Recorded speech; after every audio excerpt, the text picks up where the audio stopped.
Əd-Durarus Sunniyyə yox, Əd-Durarus Saniyyə. Adam kitabın adını üzündən doğru düzgün şəkildə oxuya bilmir. Hələ içindəkilərdən danışır. Kitabın adı Əd-Durarus Saniyyə fil Əcvibətin Nəcdiyyədir. Əd-Durarus Saniyyə fil Əcvibətin Nəcdiyyədir. Əd-Durarus Saniyyə fil Əcvibətin Nəcdiyyədir. Və bunu da elə bilir ki, Müslimin şərhidir, Vəhabi elə bilir.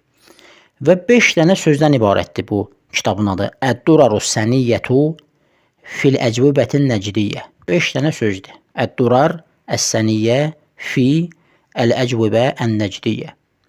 Burada adam 3-4 dənə səhvə yol verir bir kitabın adını qeyd edəndə. Deyir Əd-Durarus Saniyyə.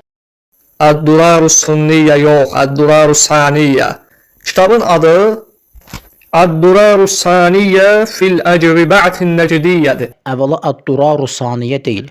Əd-Durar sözü sən uzadırsan radan sonraki əlif qoyursan, olur Əd-Durar. Ra, iki ra'nın arasında əlif qoyursan, səsi uzadırsan. Belə deyil, Əd-Durardır. İkincisi Əs-Saniyyə deyil, Əs-Səniyyədir. Sinlədir və fəthədir, sindən sonra da əlif yoxdur. Sən isə Saniyyə deyəndə sanki sadlandır və sonra da əlif var.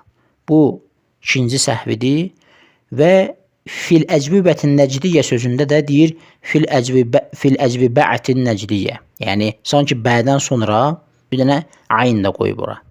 Yəni özü kitabın adını özündən düzgün oxuya bilmir bu Vəhabi. Və o saytdan da xəbəri yoxdur, durur, səhv tutur.